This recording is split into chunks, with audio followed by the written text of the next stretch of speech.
have been times over the years where you were more likely to say yes to anything that came along because you look at the schedule. Yeah, When you guys are absolutely. scheduled out, it's a lot easier to say, "Yeah, we're not gonna It's take that on. We don't It's not exactly. really what we do." But if your Yeah. schedule was bare and Then you're we're looking taking at it. big holes in it, you'd be like, I guess we're gonna have to do work we don't really love to do."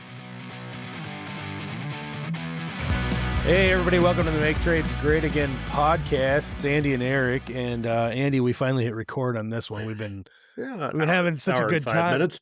Yeah, talking. Oh, man. Sometimes I feel like we just got to hit record and just see if people can follow along. I don't Right.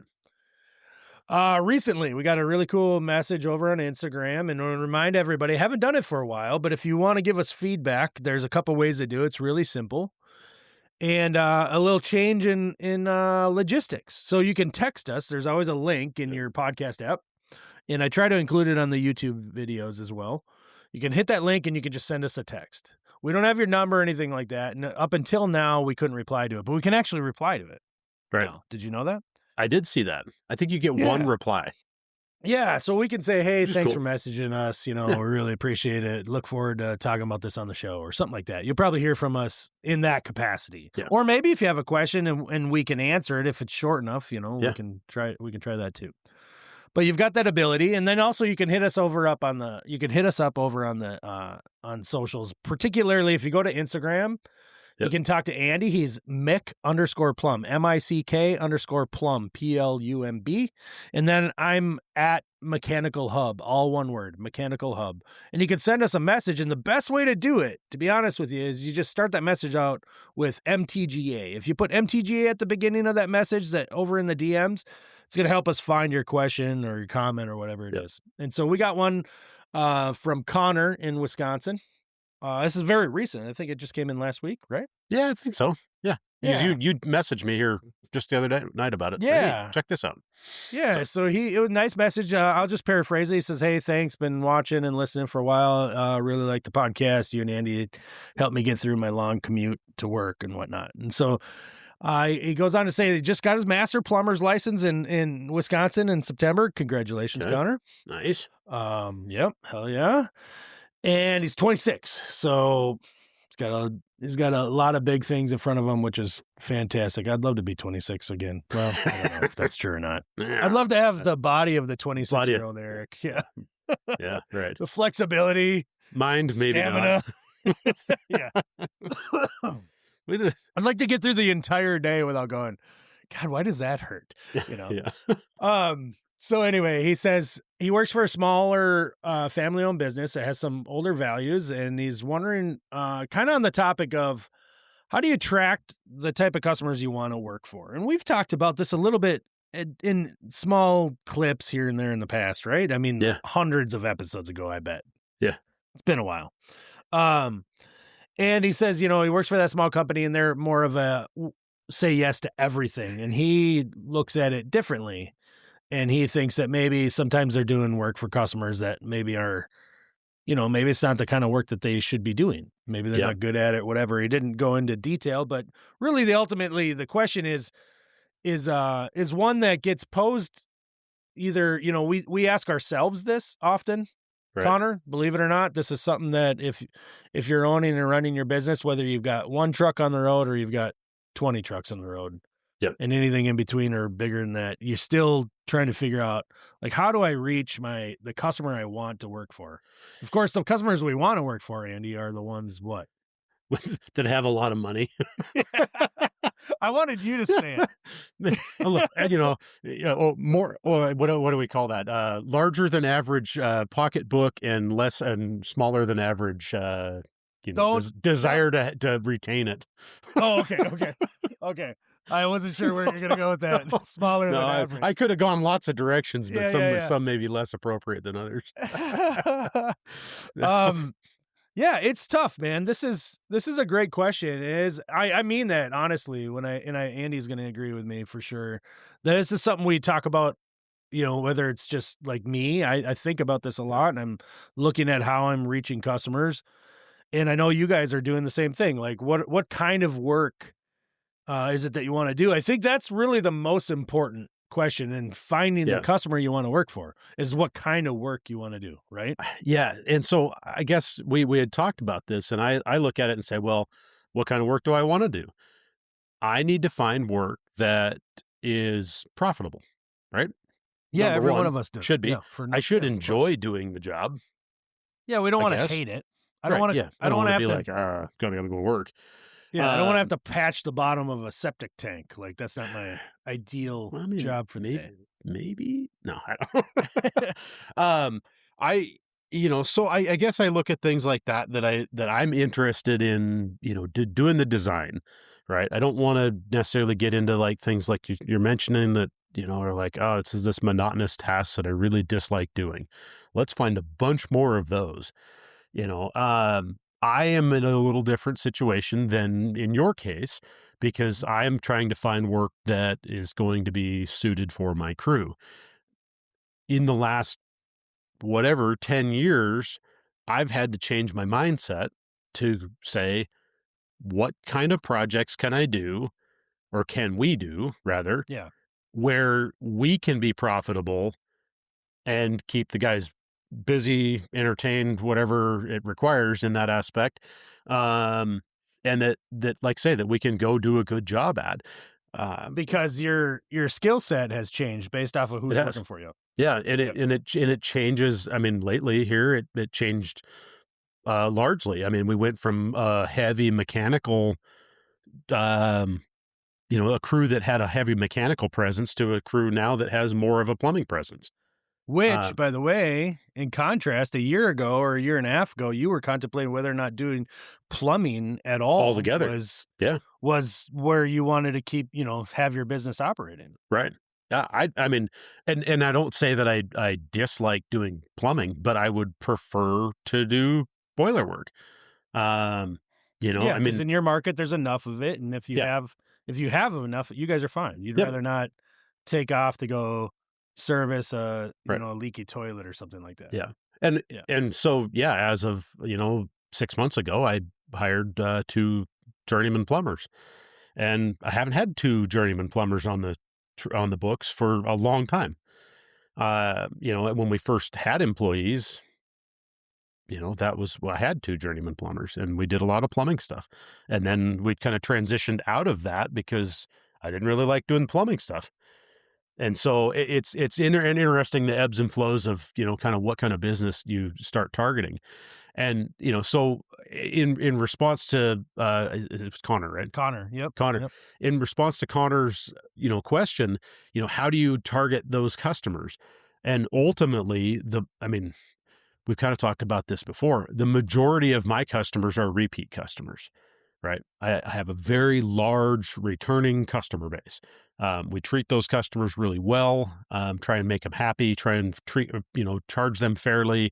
And largely they come back, right? They come back with a kitchen remodel, and they come back with a bathroom remodel. And then, somehow some customers we've done a bathroom or all the bathroom remodels in their house, and now we're done with the bathroom remodels and we're going to do a kitchen, or we're going to do a boiler or a furnace. And that's how we generate that repetitive business. And that function works well to us. This also might be part of the thing that you're seeing as the 26-year-old journeyman in the old family business, is that I would look at the work that you're doing, that you're going, well, why are we doing this goofy little project? Well, goofy project may be for, old man Sims that has been a customer for 45 years and needs this done. Yeah. And you know what? Old man Sims has given us $100,000 over the last 40 years. Just take care of him.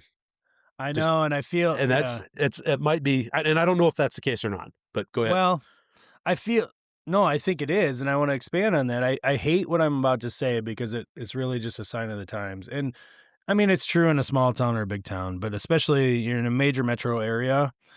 If you say no to the work, there's plenty of people that are going to do it. And then it's not that's likely to be the last time you say no to a customer. Yeah. I have a fear of saying no on certain things that that I am fully capable of doing.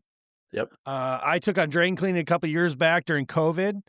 I don't advertise it. I don't do a lot of it, admittedly, but it is the number one, like, per hour profitable Sure. corner of the business that I operate. So I have incentive to do it.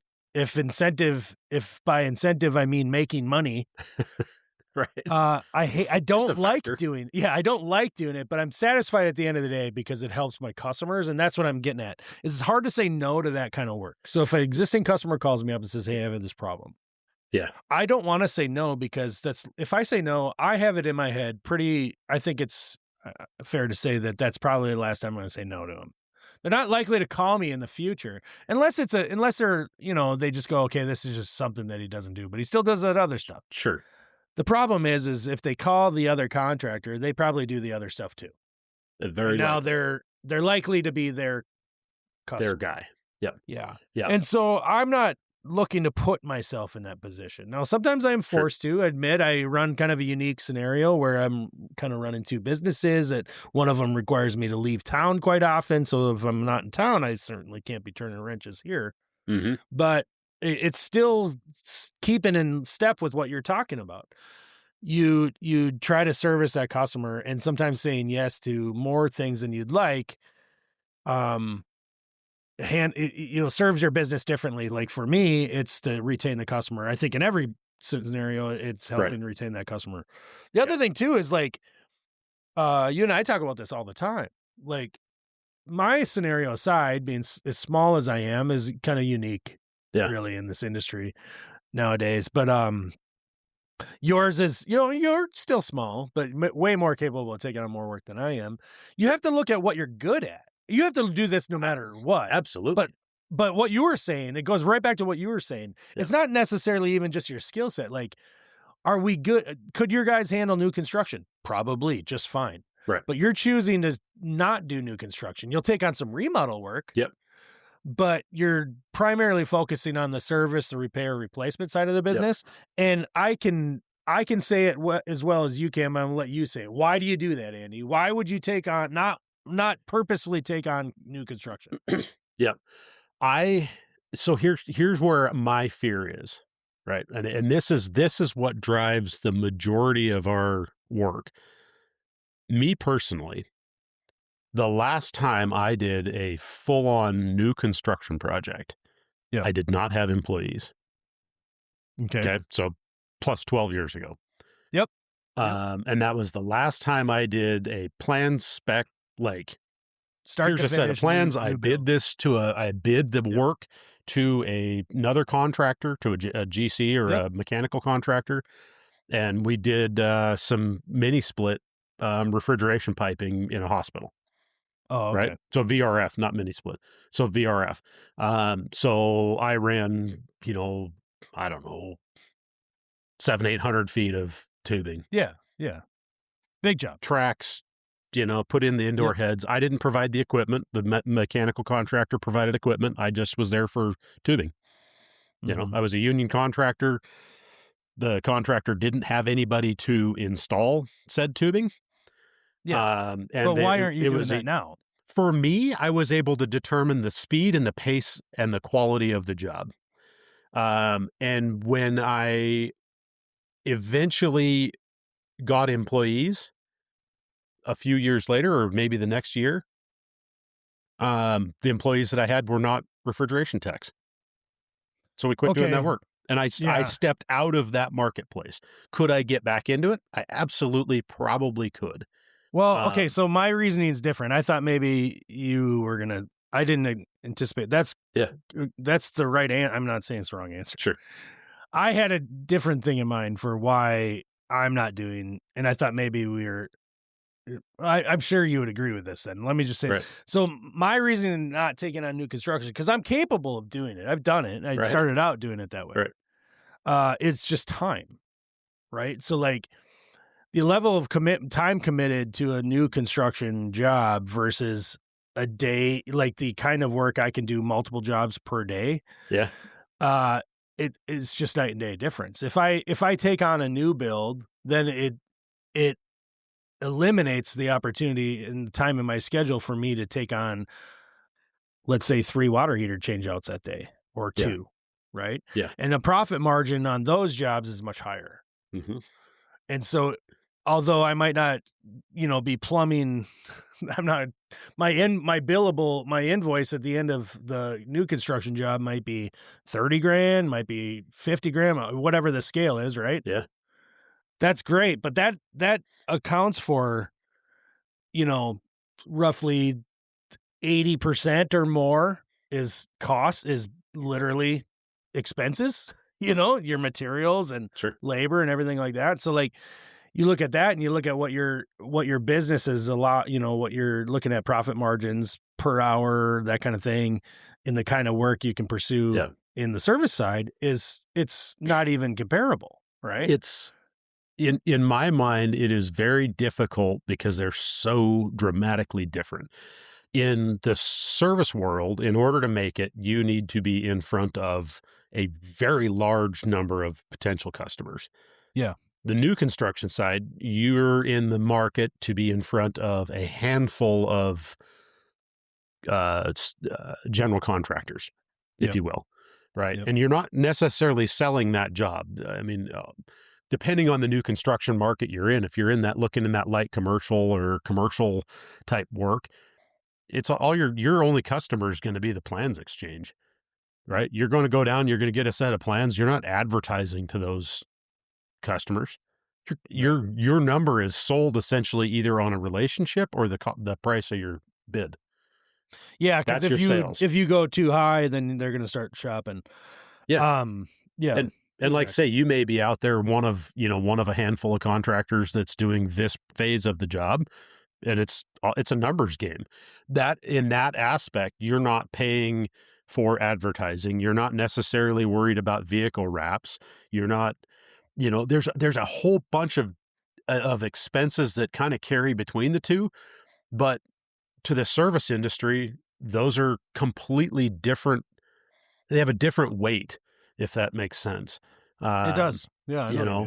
And especially in, the like, if you look at the modern HVAC / plumbing service company, they're lead based, 100%. Leads are the king. If you don't have people calling the phone, you're dead. It's done.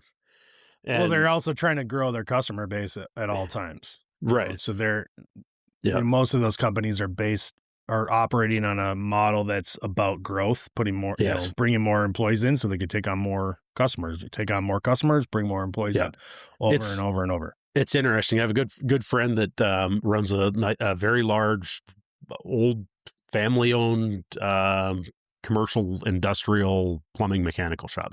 Good shop, big shop.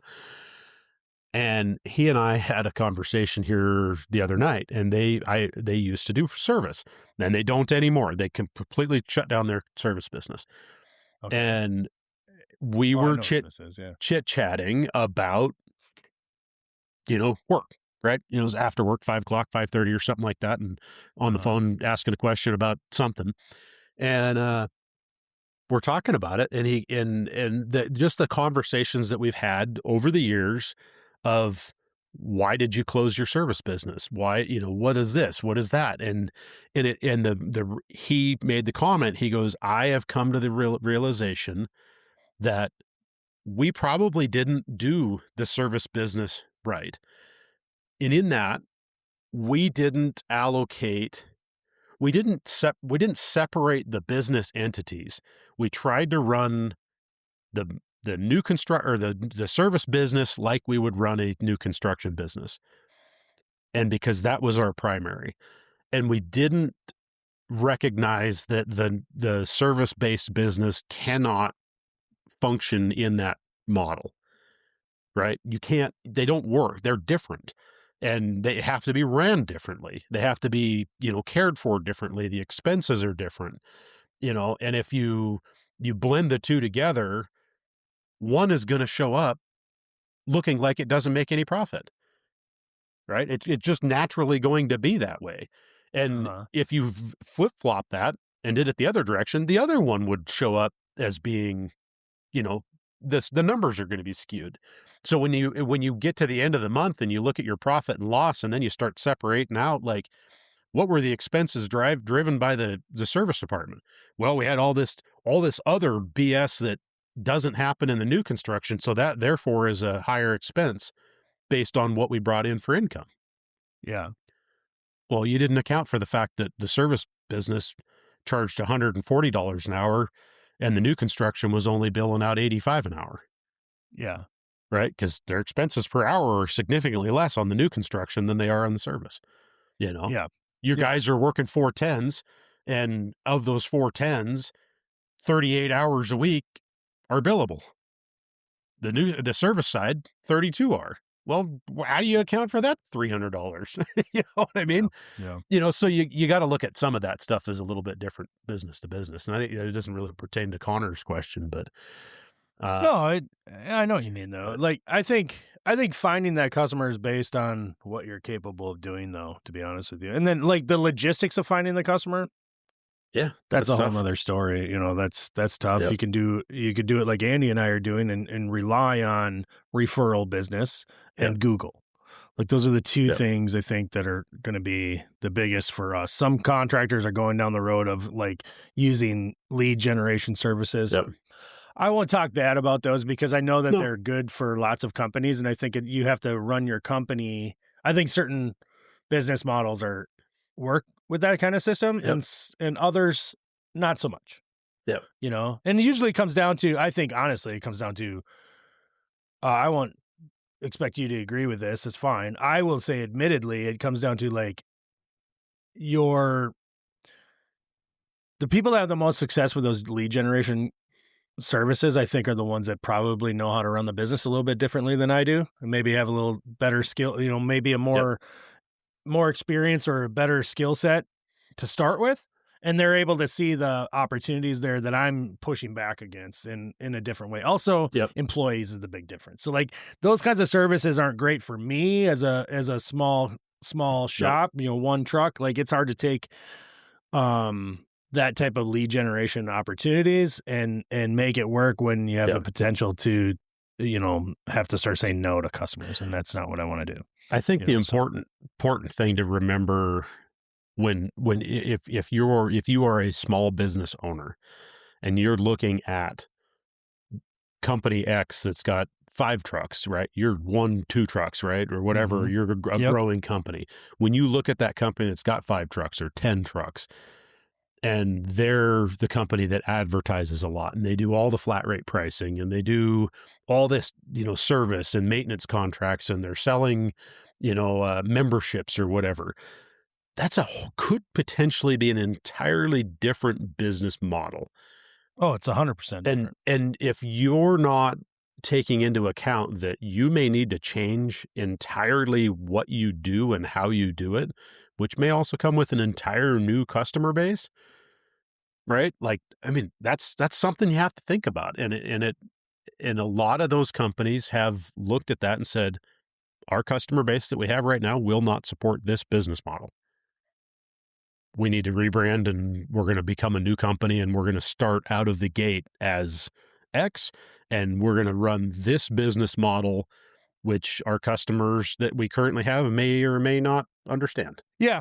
Yeah. It's a lot of like that's hard to digest, but. And I think I want to address one quick thing before we go. Yeah. I think we've hit this topic pretty hard. One thing is Connor says in his question, or he says that, you know, the company he works for is more of a say yes to everything. It kind of ties into, I think I could easily tie it back to what you were saying on like how your workforce has changed, right? So whether it changes or it stays the same, but yet you have different people that have skill sets that are kind of all over the place. I think that's true of most companies that have multiple trucks on the road. When you're talking about plumbing, electrical, HVAC, not everybody's working with the same set of tools. Yeah. Not physical tools, but like, you know, their skill set. And so you have to take on a wide variety of work, and saying no eliminates the opportunity to take on work that might better suit one crew versus another. And if you're doing the same kind of thing all the time, you're also not likely to be taking on new customers, because the new customers is where that variety comes in, right? Right. So it's hard. You can look at it and say, well, maybe they're old school, but they might have thought this through very, intently, and have realized over the years that their market will not support them if they start saying no to things. So maybe maybe it's individual to their market as well. I mean, it is different to do business from one place to another. There's no doubt about that. Right. You get into the more rural areas and you start seeing contractors that do a little bit more than specialize in anything. Yeah. You start seeing them more of a, hey, we do everything. Sure. And you get closer to the major metropolitan areas, and you start to see a little bit more specializing. It doesn't mean that they won't take anything or everything on. It's just that they're more, competition's a little harder. So like they're going to say, well, we're not good at that. And if we keep doing that, we're just going to have our butts handed to us. So let's focus on this. And there's enough customers to support that. Kind of like where you're at, in a sense, where you're able to specialize in the heating because you're good at it. Yep. And because you had the guys to do it, and that kind of changed a little bit. It's not that you won't still continue to take on the heating, because you want to do that work as it is. You want to, there's a lot of things going good for you guys in Missoula. The more or less kind of one of your main competitors said, we're not going to do this work anymore. So that was really helpful to you. And you don't want to walk away from it, because then what? You're going to hand it to the ones that shouldn't be doing it? Brett. Yeah. No, there's a lot of variables to it. It's a struggle, put it that way. The people that know the most about this are the ones that aren't making a podcast about it. They're just, they're friggin' working and making sure that their 20 trucks are,